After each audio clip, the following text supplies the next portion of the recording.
I know you're for $1 billion. $1 billion. And I believe they technically, blew a few $100 million of that in the recent weeks, Andrew Yang, and now ended up technically maybe in debt a little bit. They were spending their money there. We were laughing at them and knocking on doors in Philadelphia and Detroit. It's like, there's no Trump people. They're not dropping literature. They're not knocking on doors. In fact, it was laughing like, oh, Elon Musk and Charlie Kirk with their PACs don't know what they're doing. We were making fun of Donald Trump for having thrown away his ground game and doing some weird stuff online. We thought that they were idiots.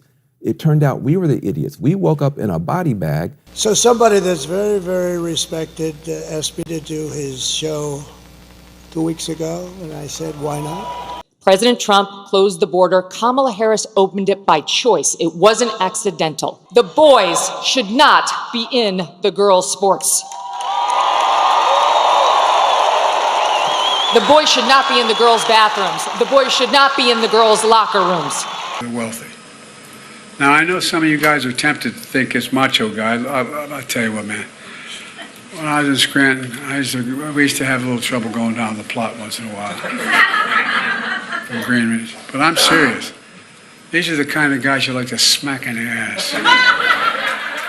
All right, guys, now that the election results are in, it is official. Former President Donald Trump has now won the presidency once again. And reflecting on what led to his victory, a major boost just came before the election with a very powerful 1-2 combo of heavyweight endorsements. In fact, Donald Trump received backing from famous podcast host Joe Rogan and from former critic turned supporter Megyn Kelly. So guys, these endorsements, they created a massive buzz that just could not be ignored, sparking conversations nationwide. So here's the official post from Rogan's X account. Let me go ahead and read it for you guys. The great and powerful Elon Musk. If it wasn't for him, we'd be fucked. He makes what I think is the most compelling case for Donald Trump that you'll hear, and I agree with him every step of the way. For the record, yes, that is an endorsement of Trump. Enjoy the podcast. Wow, guys, that was just powerful, you guys. So here's former President Donald Trump announcing and reacting to the Joe Rogan endorsement. Watch. I have some more big news, Megan. I'm just getting this right now. So somebody that's very, very respected asked me to do his show 2 weeks ago, and I said, why not?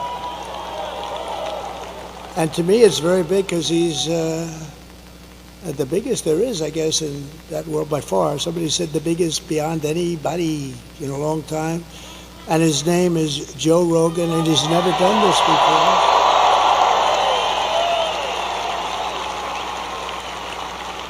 And it just came over the wires that Joe Rogan just endorsed me. Is that good? Thank you, Joe.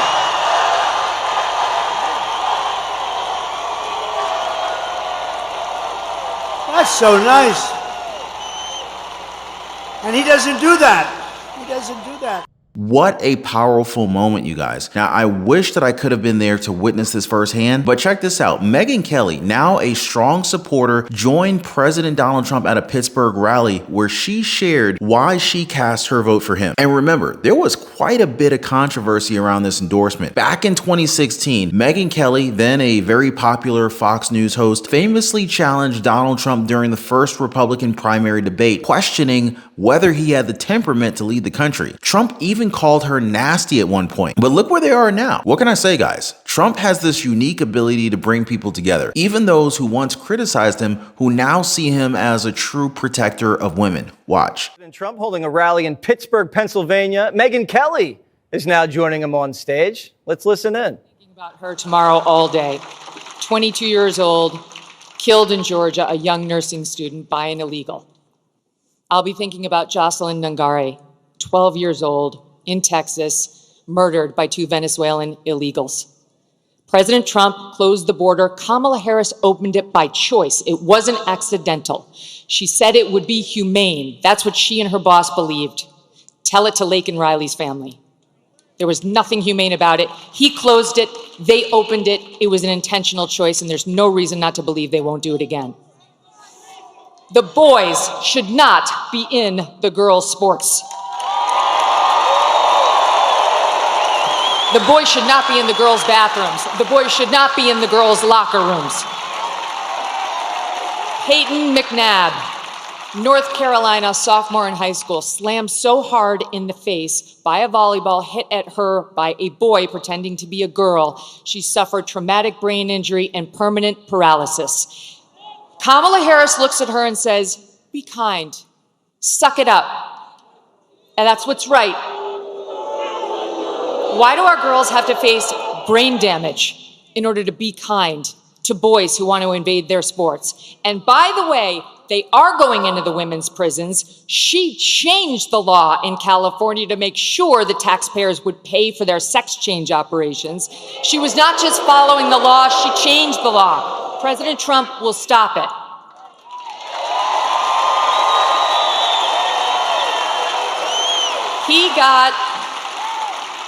He got mocked by the left for saying he would be a protector of women. He will be a protector of women, and it's why I'm voting for him. He will close the border. He will keep the boys out of girls' sports and where they don't belong. And you know what else? One more thing. He will look out for our boys, too. Our forgotten boys and our forgotten men. Guys like you. Guys like these guys who've got the calluses on their hands, who work for a living, with the beards and the tats, who maybe have a beer after work and don't want to be judged by people like Oprah and Beyonce, who will never have to face the consequences of her disastrous economic policies. These guys will. He gets it. President Trump gets it.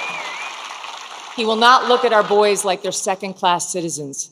Afterward, she posted a selfie with the former president on X that was captioned, "God bless him, go vote for him." Didn't Megyn Kelly look amazing out there? And it's not just about protecting women, you guys. I know plenty of people who say with confidence that they received the biggest tax break of their lives under President Donald Trump. His policies have consistently delivered for the middle class, guys. So it's really no surprise that influential voices like Joe Rogan and Megyn Kelly rallied behind him this election. Meanwhile, on the other side, soon to be former President Joe Biden, he just couldn't stop tripping up Kamala's campaign. One of his final remarks before the election, he actually said that he wanted to smack Republicans in the bleep. And yes, we got the clip, guys. Here, watch. They're investing, Micron investing $100 billion to build them. It's the kind of investment that won't just lift up labor, it's going to lift up everybody. It's going to grow the economy. They want to get rid of it. They want to get rid of it. They want to get rid of that. Look, why? Cheaper labor overseas, man. Cheaper labor. There's one more thing Trump and his Republican friends want to do. They want another giant tax cut for the wealthy. Now, I know some of you guys are tempted to think it's macho guy. I'll tell you what, man. When I was in Scranton, we used to have a little trouble going down the plot once in a while. From Greenwich. But I'm serious. These are the kind of guys you like to smack in the ass. I mean, that comment with that face, you guys, just crazy, right? So here's the reaction from Fox. Grits his teeth. So he's Get off my lawn. with in front of a few dozen people, and he's there just to make sure that, I mean, it looks like it's busy work. So he's there to say that, and then he gets off kilter. Think about what he was saying. He's saying they want to give a tax cut to the wealthy, and then he segues into violence. Right. I want to beat this guy up. I want to smack him. Didn't he want to take him behind the barn at one point last time? Yeah, like a few years ago when he was saying when he was healthier. About a dark tunnel. Blame is starting. Yep.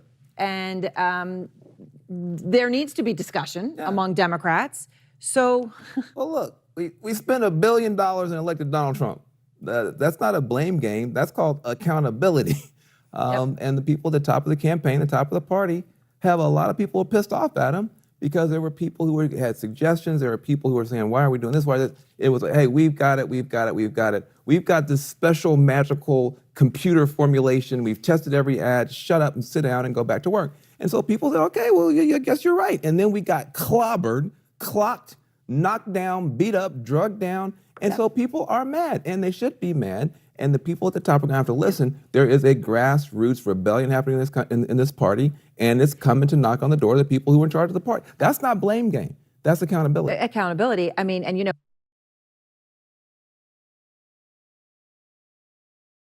I know you're for $1 billion. $1 billion And I believe they to elect technically, Donald Trump. blew a few hundred million of that in the recent weeks, Andrew Yang, and now ended up technically maybe in debt, a little bit. They did door knocking, they did traditional ads, but you heard what Van saying. They weren't listening to other ideas that people maybe like Van had. For instance. Yes, For well, I mean, instance. there should be accountability, and Joe Biden should not have run for a second term. There should have been a competitive primary in January. He should have dropped out in January and not July. And by the way, J.B. Pritzker, Gavin Newsom, they should have challenged him in January. We all know that they had campaigns in waiting, but instead everyone said, oh, Joe's going to be fine. Joe's going to be fine. He has a disastrous debate against Donald Trump, and then he drops out in July, and then everything is under the gun and in hurry up mode. The party lost a crucial period where they could have introduced the next generation of leaders to the American people, vetted and chosen a ticket that could have taken the fight to Donald Trump instead of Joe Biden fumbling the ball to Kamala down the stretch. And Lulu, to this whole conversation, is there any sense from people you're talking to of what role they think it played? That there was a perception, certainly among some voters, that at least Kamala Harris had not been honest with voters about Joe Biden's true state. I mean, this kept coming up again and again. Now people are trying to figure out, well, what happened? Is that something you hear? I mean, I think that one of the things that happened during this election, perhaps, I didn't know, he was fine in that capacity, but lost 3,339,404 votes. Yes. That's what stands out there. Well, Bakari Sellers said over and over again, it's either Kamala Harris or Donald Trump or the couch. And Bakari was always worried about the couch, people just not feeling inspired enough to go out and vote. He wasn't worried that people were going to not vote for Kamala. We were laughing at them and knocking on doors in Philadelphia and Detroit. And they were spending their money there. We were laughing at them and knocking on doors in Philadelphia and Detroit. It's like, there's no Trump people. They're not dropping literature. They're not knocking on doors. In fact, it was laughing like, oh, Elon Musk and Charlie Kirk with their PACs don't know what they're doing. We were making fun of Donald Trump for having thrown away his ground game and doing some weird stuff online. We thought that they were idiots. It turned out we were the idiots. We woke up in a body bag because while we were knocking on doors, they were making these phones into 24-hour-a-day political weapons for themselves. And so we got outflanked, outplayed, outbeat by people who told us the whole time that they knew what they were doing. And people are mad. And Future Forward, all these different groups that vacuumed up all this money and told everybody to sit down and shut up are going to be in for an accountability session from the grassroots, and it is coming. But didn't y'all see the report from the staffers saying, essentially, no one listens to him anymore? I mean, this is the president of the United States. This is a person that's responsible for our national security. I know we joke about it, but he's still the person that's in charge. Scary. And we got people saying, oh, yeah, we just don't listen to him.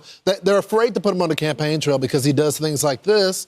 I mean, there's a real national security component of this, to Ainsley's point, that is quite scary. Yeah, well, I mean, plus he's just angry. He's angry, but he's talking about fighting.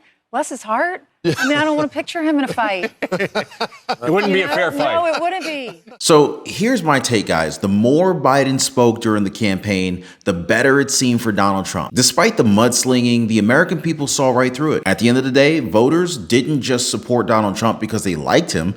They remembered that his presidency delivered real results for working class Americans and those in the lower income brackets. It's as simple as that. And about President Joe Biden, remember, the same people who were saying that he was sharp and fit just 90 days ago, they're also pushing Kamala Harris as the best option for the country. Let that sink in, guys. Even with Biden's attempts to rattle Trump's camp with the off-the-cuff comments, our newly re-elected commander-in-chief managed to dominate the news cycle, especially with that high-profile endorsement from Joe Rogan. In fact, Rogan, he went on X and even backed Donald Trump, saying that his guest, Elon Musk, made the most compelling case for him, and he agreed with Elon Musk every step of the way. He made it official, confirming, quote, Yes, that's an endorsement of Trump, end quote. Newspapers called Joe Rogan's endorsement nonchalant, but let's be real, guys. His podcast, The Joe Rogan Experience, it reaches a staggering 14.5 million followers on Spotify alone. So when Donald Trump appeared on Joe Rogan's show, he encouraged him to follow Elon Musk's lead, adding that he just couldn't see Rogan voting for Kamala as he clearly was not a Kamala person. Like Megyn Kelly and many others, Joe Rogan became a recent Trump supporter. Back in 2022, he made it very clear that he wasn't on board with Trump in any way, shape, or form. But in a surprising turn, Joe Rogan waited until the final stretch and endorsed the Republican with less than 24 hours before Election Day, guys. And he did so openly, acknowledging that while Trump isn't a perfect candidate, the Democrats have gone to great lengths to paint him as a monster,